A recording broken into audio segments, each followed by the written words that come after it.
What if the thing breaking down focus, draining energy, and slowing the body wasn't stress, bad sleep, or poor diet, but something most people never think about? Water is involved in nearly every process the body runs. Most people go through their days without drinking enough, and the body doesn't send a warning when levels drop, just small, quiet changes, starting earlier than most expect. Understanding what happens and in what order reveals why hydration may be the most overlooked factor in how people feel every day. So what is actually happening inside the body the moment hydration starts to drop? The human body has a constant need for balance. Blood, cells, and tissues all depend on a stable level of water to function properly. When intake drops below what the body needs, the system doesn't immediately fail. It adjusts.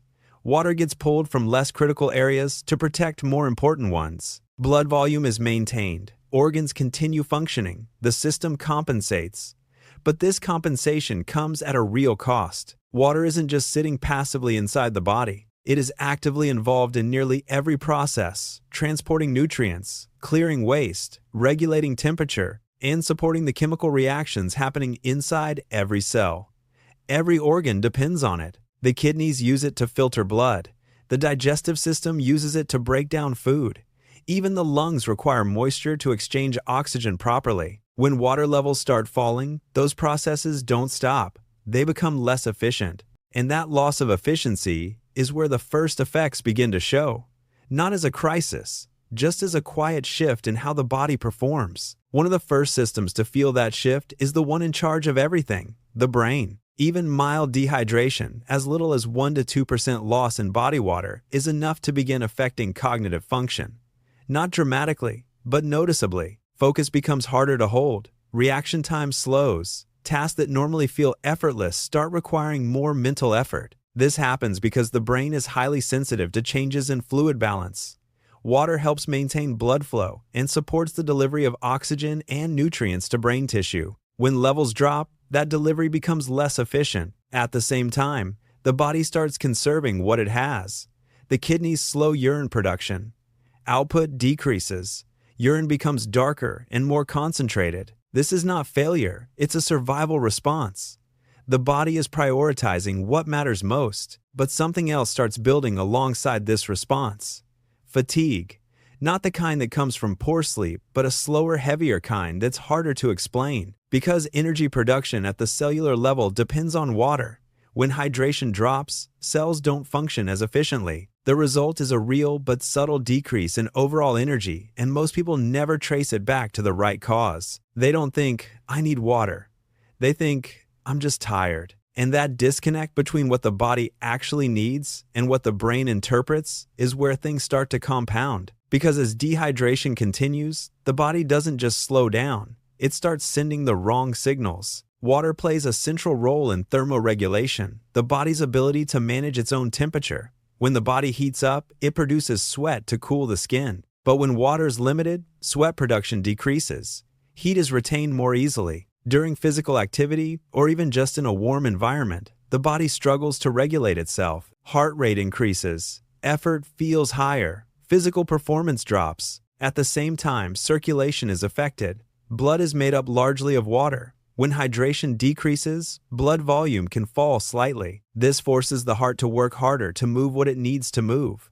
The body becomes measurably less efficient. And then, the signals change. The brain sometimes confuses thirst with hunger. The signals overlap in ways that are not always easy to distinguish. So instead of sending a clear message that it needs water, the brain may push toward food. Cravings increase. Not because the body needs more calories, but because it is trying to solve a problem with the wrong solution. Low water leads to fatigue. Fatigue leads to cravings. Cravings lead to more food. And the original problem stays unresolved. This is one of the more counterintuitive aspects of dehydration. It doesn't always feel like thirst. It feels like hunger. It feels like low energy. It feels like a bad day. But the effects don't stop there. Dehydration works its way into systems most people never connect to water at all. Inside the digestive system, water helps break down food, absorb nutrients, and move waste through the intestines. When intake is low, digestion slows. Without enough fluid, the body begins pulling water from waste in the colon, making it harder and more difficult to pass. Discomfort, bloating, and constipation become more likely. Joints are also affected. Cartilage, the tissue that cushions joints and allows smooth movement, contains a high percentage of water. When hydration drops, lubrication decreases. Movement can feel stiffer, less fluid. This isn't immediate damage, but it is reduced efficiency. And, like everything else in dehydration, it builds gradually. The skin responds as well.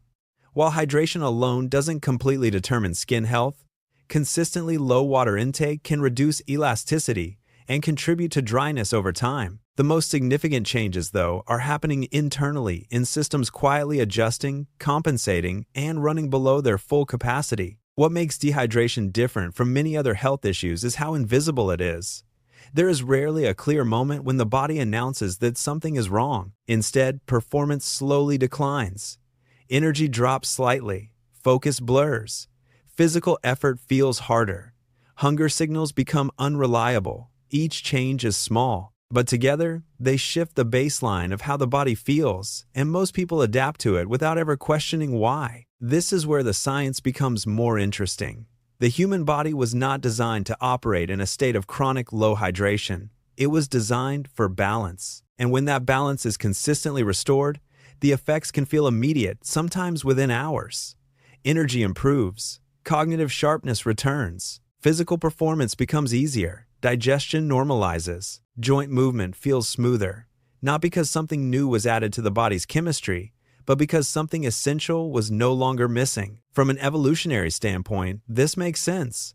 Early humans lived in environments where water availability directly determined survival. The body's ability to compensate for mild dehydration rather than shut down immediately was a critical adaptation. It allowed function to continue under stress. But that same adaptation now works against people in modern life, where water is readily available but often ignored. The compensation mechanism doesn't feel like an emergency, so people don't treat it like one. Research in cognitive performance has shown that restoring hydration can meaningfully improve concentration, working memory, and mood, all without any other change in diet, sleep, or activity. Some studies examining athletic performance have found that even small levels of dehydration can reduce both endurance and strength output. For long-term health, consistent hydration plays a role in kidney function, metabolic efficiency, and even cardiovascular health. Chronic low-grade dehydration has been studied in relation to kidney stone formation, urinary tract health, and metabolic regulation. The principle here is not complicated. The body does not need extreme interventions to perform better. Sometimes it simply needs the most foundational input to be consistently met. Water is not a supplement. It is not a performance enhancer. It is a biological requirement. And when that requirement goes consistently unmet, not dramatically, just gradually, day after day, the entire system adjusts around that deficit. It compensates. It adapts. But it never fully thrives. So what actually happens when the body doesn't get enough water? Fluid redistribution begins almost immediately. Waste removal slows. Cellular energy production becomes less efficient. The brain loses sharpness. The body struggles to regulate temperature. Circulation works harder. Hunger signals become confused. Digestion slows. Joints lose lubrication. Physical and mental performance decline gradually, quietly, and often without any clear signal pointing to the cause. None of it happens all at once. None of it announces itself with a warning. It builds through repetition, through days of slightly less water than the body needs to function at its best. Because the body doesn't just respond to a single moment, it adapts to patterns. And when hydration becomes something the body can consistently count on, those patterns change. The system doesn't have to compensate anymore. It can simply work the way it was designed to.